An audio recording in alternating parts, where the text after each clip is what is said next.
Nah, ini yang saya takutkan teman-teman semuanya, dan akhirnya terjadi juga gitu loh. Pinjol menelpon terus-menerus padahal kita tidak berhutang. Mungkin teman-teman bingung ya kan. Saya merasa tidak ada sama sekali, tidak pernah mendownload aplikasi, tidak pernah bersentuhan dengan pinjaman online, tidak tahu sama sekali apa itu pinjol, dan tiba-tiba saya dibentak-bentak, ada yang menagih, dan yang ditagih itu dengan orang yang tidak saya kenal. Ya, saya ada yang curhat sama saya dengan hal seperti itu gitu loh. Dia ditagih, ya, nama dia contoh si A, tapi yang ditagih itu si B gitu loh. Dan si debt collectornya itu terus bersikeras bahwa si A ini adalah si B tadi gitu loh. Ya, padahal dia enggak gitu loh, nama dia enggak nyambung, alamat dia dan segala macam. Ini yang saya takutkan terjadi. Akhirnya juga banyak yang menjadi korban, mereka yang tidak berdosa sama sekali, mereka yang tidak kenal dengan pinjol akhirnya menjadi korban kan. Ini ulah apa gitu sebenarnya. Ini yang mau saya terangkan sama teman-teman semuanya biar Anda paham gitu loh. Karena banyak teman-teman yang ceroboh dalam hal ini, banyak teman-teman yang bertindak terkadang tidak pakai hati sama sekali, tidak pakai logika sama sekali, sehingga Anda mengkorbankan orang lain dalam hal ini, yaitu orang yang selalu menggunakan jasa melunasi hutang dengan berhutang. Ya, Anda yang jadi sumber masalahnya gitu loh. Anda sadar nggak sih? Contoh, nomor kontak Anda berapa banyak di handphone Anda? Misalnya ada 300 nomor kontak. Di dalam 300 nomor kontak ini gitu loh, ya, itu mereka tidak kenal dengan pinjaman online. Mereka tidak tahu dengan pinjaman online. Sementara Andanya terjebak di pinjaman online. Dan Anda menggunakan jasa mereka yang mau merampok. Mereka itu perampok online. Anda menggunakan jasa mereka. Ya, dengan dalih dia kasih Anda kontak fake. Tapi dengan catatan daftar kontak Anda dikirimkan ke mereka, nanti daftar kontak yang telah mereka sediakan dikirimkan sama Anda. Tahu nggak Anda, ketika Anda membarter kontak Anda dengan mereka, kontak Anda menjadi korban juga. Ini kekejaman dari teman-teman semuanya. Siapa yang pernah seperti itu gitu loh. Anda menggunakan jasa-jasa dengan dalih melunasi hutang dengan cara berhutang. Ya, atau pinjam ke pinjol-pinjol ilegal. Ya, atau pinjam dengan dalih semi legal dengan sistem bagi hasil 40-60 atau 50-50. Tapi data-data nomor-nomor kontak Anda itu mereka minta. Dengan dalih katanya biar kita backup dulu kontak-kontak Anda. Itu bukan di backup. Data kontak Anda itu sengaja mereka minta. Ya, nanti misalnya ada dua orang, yang satu si A, yang satu si B. Dia sama-sama, dua orang ini sama-sama ingin menggunakan jasa tadi. Ya, yang si A pengen melunasi hutang dengan cara berhutang. Si B juga seperti itu. Data si A diminta oleh si penipu tadi. Ya, oleh si perampok online tadi. Data si A diminta oleh si perampok tadi. Data-data kontak dia. Data kontak si B juga diminta oleh si perampok tadi. Data kontak si B dikirimkan ke si A. Data kontak si A dikirimkan ke si B. Sama-sama diinstal. Ya. Nanti entah siapa mau dijadikan kontak darurat dan segala. Itu yang disebut dengan data kontak fake. Tahu nggak Anda dengan tindakan Anda seperti itu? Orang yang tidak berdosa sama sekali, mereka yang tidak kenal sama sekali pinjol, akhirnya menjadi korban gara-gara tindakan Anda. Ya, data kontak si B pindah ke si A. Data kontak si A pindah ke si B. Ketika ada yang menagih ke si A, sementara daftar kontak itu daftar kontak si B, otomatis orang tidak kenal dengan nama A. Ya, karena kontaknya kontak si B. Begitu juga dengan sebaliknya. Inilah yang menjadi musibah bagi mereka gara-gara diri Anda. Ya, makanya banyak kasus tiba-tiba mendapatkan telepon dari pinjaman online padahal tidak pernah mengutang sama sekali. Tidak pernah download pinjol sama sekali, pengajuan pinjol sama sekali. Tiba-tiba dapat telepon langsung mencaci maki, marah-marah dan segala macam. Ya, kalau ia orangnya bisa stabil pemikirannya. Kalau pemikiran dia tidak stabil, dia menjadi korban di balik itu. Dia berpikir. Ya, kalau ia kebetulan orang yang bersangkutan yang angkat telepon, kalau sempat ya sang suami atau orang lain yang angkat telepon dia, jadi terjadi pertengkaran. Kalau misalnya suami istri, Misalnya handphone istrinya yang ditelepon, yang ngangkat suaminya, otomatis suami langsung curiga sama istrinya gara-gara diri Anda, gara-gara Anda membarter data kontak tadi dengan dalih backup kontak dulu. Ya, pakai data kontak fake. Kontak fake yang Anda pakai itu nomor kontak orang lain. Ya, kayak saya, daftar kontak saya kirimkan ke Anda. Otomatis ketika Anda galbay, dia meneror ke kontak, ya, dan kontak-kontak saya diteleponin semuanya, otomatis kontak saya nggak kenal sama Anda. Tapi dia jadi korban. Di mana letak hati nurani? Itu ya, buat teman-teman semuanya ya, selalu menggunakan jasa-jasa melunasi hutang dengan berhutang. Apakah cara ini aman? Nggak ada konsep amannya. Dari mana dasar amannya? Sejak awal Anda ini komplotan. Ya, sejak awal dalam keadaan sadar, Anda ingin menjebol pinjaman online dengan dalih tidak akan dibayar. Dengan dalih aman digalbay. Dengan bahasa yang mereka kan semi-legal.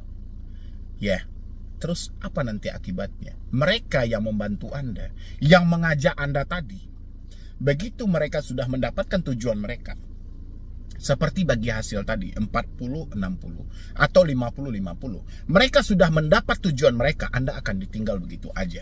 Ingat, data kontak Anda ya, itu memang fake, tapi data-data Anda asli. Kebanyakan yang saya tanya, kebanyakan orang yang curhat sama saya, itu KTP memang benaran KTP dia, handphone dia gitu loh. Sebenarnya kalau Anda berpikir dengan logika, Anda ini sudah dibodoh-bodohin. Anda sudah masuk dalam permainan pembodohan. Handphone Anda, data-data Anda, kalau hanya sebatas kontak ini nggak sulit kok mencarinya. Tapi yang bodohnya, Anda mau membagi, sementara masalahnya tertinggal pada diri Anda. Ya, ini unsur disengaja loh. Bukan karena fakta keadaan tidak mampu, tapi unsur disengaja. Makanya saya sebut Anda nggak bisa korban, Anda pelakunya.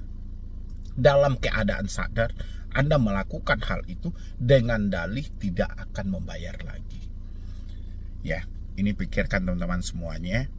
Jangan sampai orang lain menjadi korban gara-gara kebiadaban pemikiran Anda. Mohon maaf ya, saya agak kasar gitu loh, karena pemikiran Anda tidak nyambung sama sekali. Harusnya Anda sadar dong, apa tujuan dia meminta kontak Anda.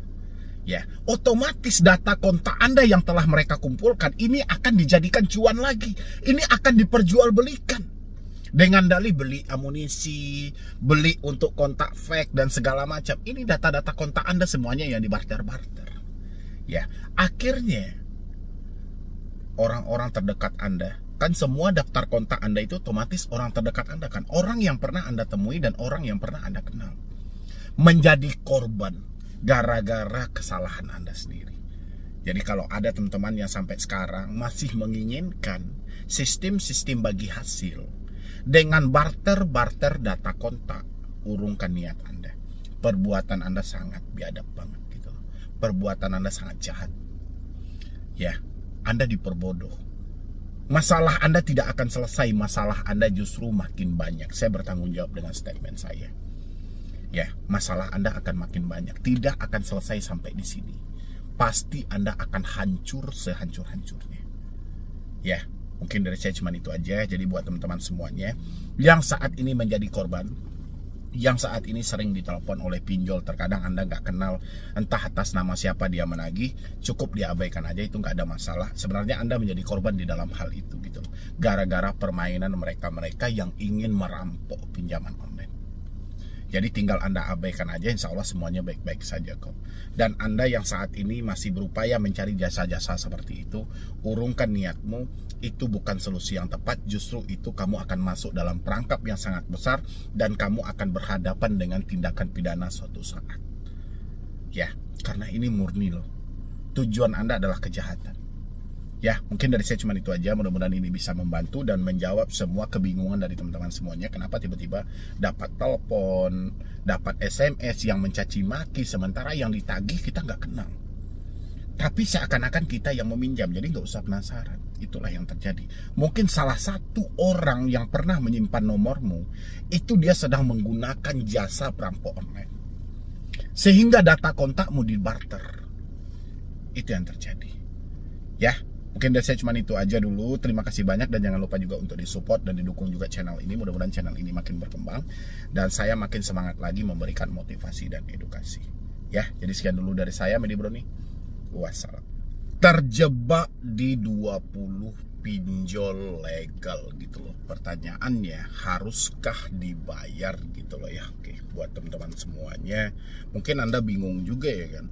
Di tengah situasi sulit seperti ini, di satu sisi mungkin Anda ada nawaitu atau niat ya saya mau menyelesaikan hutang ini aja gitu loh. Tapi di sisi lain ini nyelesainnya kayak mana gitu loh, posisinya duit nggak ada, ini setiap hari diancam terus dan segala macam gitu loh ya. Tapi ada beberapa hal yang bisa menjadi patokan bagi teman-teman semuanya sesuai dengan aturan dari Otoritas Jasa Keuangan juga gitu loh ya. Karena OJK telah menerbitkan aturan itu tentang beberapa larangan yang tidak boleh dilakukan oleh pinjol-pinjol legal, pinjol-pinjol resmi mereka. Jadi ini bisa menjadi dasar bagi teman-teman semuanya harus bayar atau tidak, walaupun keputusan ada di teman semuanya ya. Karena bayar atau tidak itu sebenarnya balik lagi ke kemampuan Anda gitu loh. Sejauh Anda mampu ya gak ada masalah. Yang jadi masalah adalah Anda tidak mampu tapi memaksakan diri. Oke. Mana pinjol yang 20 itu Bang? Perlu saya uraikan satu persatu kan gak penting juga ya kan. Lagian juga teman-teman semuanya juga sudah paham sebenarnya pinjol-pinjol itu ya mungkin ya itu aja gitu loh. Tidak terlepas dari yang selama ini Anda pinjam, yang selama ini Anda pakai uangnya ya mungkin tidak akan keluar dari hal itu gitu loh. Hal yang paling pertama yang harus Anda pahami sesuai dengan COJK nomor 19 tahun 2023. Di sana telah diterapkan ya, ada pengaturan bunga, ada pengaturan denda, dan ada pengaturan dari pemotongan biaya layanan gitu loh. Teman-teman sudah memahami atau belum? Kalau belum nanti Anda bisa cek semuanya COJK nomor 19 tahun 2023 tentang aturan pinjaman online. Ya, di sana sudah lengkap semuanya. Apabila nanti Anda menemukan adanya pinjol tidak sesuai dengan aturan yang berlaku, misalnya dia menerapkan bunga sangat besar dari yang ditetapkan, dengan begitu silahkan Anda putuskan untuk berhenti membayar gitu. Ngapain kita paksakan membayar sementara mereka tidak sesuai dengan aturan yang berlaku?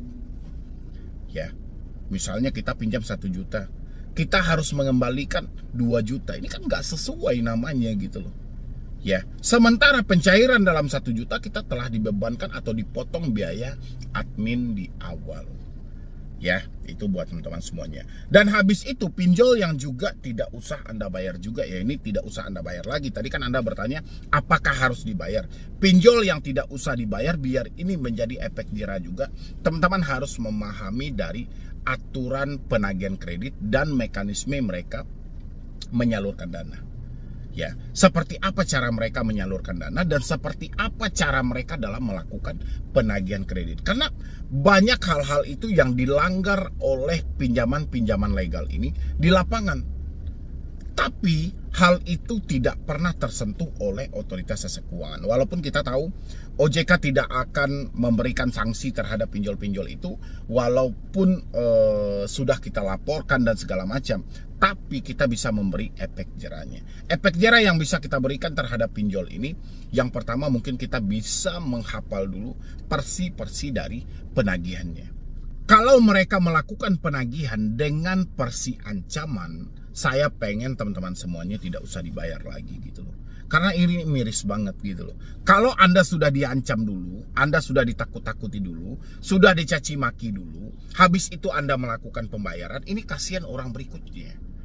Ya, pastinya debt collector akan memakai cara yang sama untuk melakukan penagihan kepada orang berikutnya. Sehingga cara-cara penagihan yang tidak sehat ini selalu dipakai oleh debt collector. Jadi sudah saatnya teman-teman semuanya untuk menghentikan.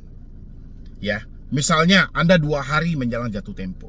Hari ini ya, mereka menghubungi Anda tapi bukan semata hanya mengingatkan, tapi lebih kepada penekanan, mencaci maki, menghina, mempermalukan dan segala macam. saya harap urungkan niat Anda untuk membayar aplikasi itu. Biar menjadi efek jera bagi mereka gitu loh. Biar pihak pinjolnya bisa berbenah diri ada apa sebenarnya. Dan OJK pun akan melirik kenapa masyarakat tidak mau lagi membayar pinjol. Apa yang sedang terjadi? Ya, tapi kalau Anda bikin ini gampang, Anda bikin ini mudah, ketika Anda diancam aja Anda langsung cari talangan dana, ketika Anda dicaci maki sedikit aja Anda langsung gali lubang tutup lubang. Ancaman seperti ini tidak akan pernah hilang. Dan kasihan orang berikutnya akan diancam dengan hal yang sama. Ya, yang kedua juga di dalam aturan OJK banyak hal yang dilarang dalam persi penagihan, yaitu melakukan penagihan di luar dari si konsumennya. Pihak pinjol yang menggunakan jasa penagih hutang tidak boleh melakukan penagihan di luar dari si konsumen. Ya, ini juga bisa menjadi gambaran dasar buat teman-teman semuanya. Kalau misalnya Anda telat bayar pinjol, habis itu ada kontak darurat Anda, tapi mereka melakukan penagihan kepada kontak darurat Anda bisa catat ini aplikasi. Ya, ini nggak bisa Anda biarkan, wah karena malu dihubungi kontak darurat dan segala macam, terus Anda lakukan pembayaran. Ini nggak bisa teman-teman semuanya. Ya, oke diri Anda terselamatkan hari itu juga, orang berikutnya gimana gitu loh. Ancaman-ancaman ini akan mereka pakai selalu, karena mereka selalu berhasil kan. Setiap kali mereka melontarkan kata-kata seperti ini, orang-orang membayar. Setiap mereka menggunakan persi penagihan yang seperti ini, orang-orang membayar. Sehingga ya, mereka selalu memakai hal-hal yang dilarang. Ya, jadi teman-teman kan bisa catat tuh. Kalau misalnya, kan Anda selalu bertanya, Bang kira-kira menghubungi kondar nggak? Menghubungi di luar kondar nggak? Kalau Anda sudah menemukan buktinya nanti, misalnya dia menagih kepada kontak darurat Anda, catat nama aplikasinya, hentikan pembayaran. Ya, itu sudah ada larangannya. Jadi kita nggak usah kita menunjukkan suatu ketakutan. Oke, di satu sisi kita salah karena kita mengajukan pinjaman. Tapi di sisi lain, kesalahan ini bukan sepenuhnya milik kita juga. Jadi nggak harus kita membenarkan segala perbuatan mereka yang mana itu telah dilarang dan tidak diperbolehkan. Habis itu mereka yang melakukan penagihan ke kantor. Ya. Atau melakukan penagihan di luar dari alamat Anda. Itu tidak diperbolehkan sama sekali. Lain hal kalau sudah ada kesepakatan dan perjanjian Anda dengan pihak debt collector-nya. Tapi kalau tidak, Anda nggak usah ladenin dia dan ambil buktinya berupa rekaman video, rekaman suara, foto orangnya, dan laporkan. Ya, karena poinnya hampir sama dengan poin yang pertama. Karena ada larangan melakukan penagihan dengan intimidasi, pengancaman, dan mempermalukan. Ketika dia sampai ke perusahaan Anda, itu lebih ke mempermalukan. Ya, nanti teman-teman kantor melihat, semua orang melihat, hutang-hutang yang seharusnya menjadi ranah privasi, akhirnya tidak privasi lagi, menjadi konsumsi publik. Ya, tapi teman-teman harus mengambil bukti-bukti yang jelas gitu loh. Dan habis itu lagi ada batasan-batasan dalam persi penagihan. Pinjol itu cuma boleh melakukan penagihan dari jam 8 malam sampai dari jam 8 pagi sampai jam 8 malam. Melebihi dari waktu yang telah ditetapkan, Anda bisa catat gitu loh. Jadi sudah saatnya teman-teman semuanya melawan hal ini.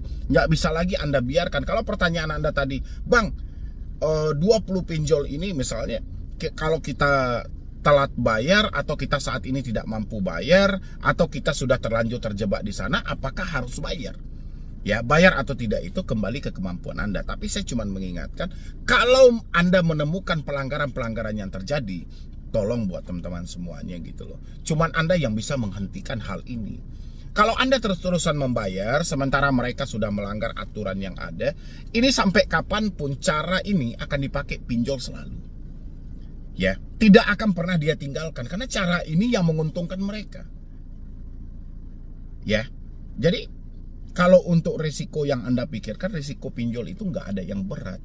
Nyatanya sampai sekarang, ya, orang-orang cuma mendapatkan risiko yaitu tadi diteror, ditelepon, caci maki, dihina, sebar data. Cuman itu risiko yang mereka dapatkan. Jadi kalau Anda beranggapan mereka akan melakukan proses hukum, menarik aset-aset yang ada dan segala macam, itu drama Anda aja gitu loh. Yang jelas kata OJK, Setelah 90 hari, data wajib diserahkan kepada Otoritas Jasa Keuangan untuk ditindaklanjuti. Dan OJK juga ada namanya Fintech Data Center khusus untuk pinjol-pinjol ini. Ada pusat data fintech lending khusus untuk pinjol ini. Jadi semua nasabah yang bermasalah nanti namanya dimasukkan ke sini. Cuman itu resikonya.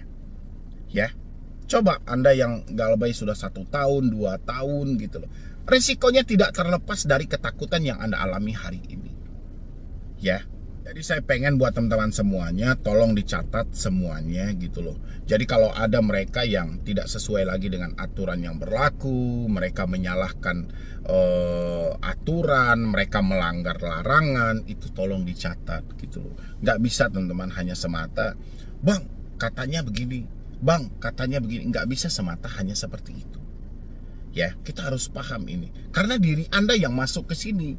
Kalau Anda tidak paksa diri Anda untuk keluar dari semua ini, Anda akan sangat kesulitan. Ya, itu ya buat teman-teman semuanya. Dimanapun pinjolnya gitu loh. Selagi dia pinjol legal, resmi, dia wajib mematuhi aturan yang ada di OJK. Dan ketika mereka tidak mematuhi aturan tersebut, Anda pun tidak perlu ketakutan. Anda pun tidak perlu kecemasan. Kapan perlu, Anda pun tidak usah perlu bayar gitu loh.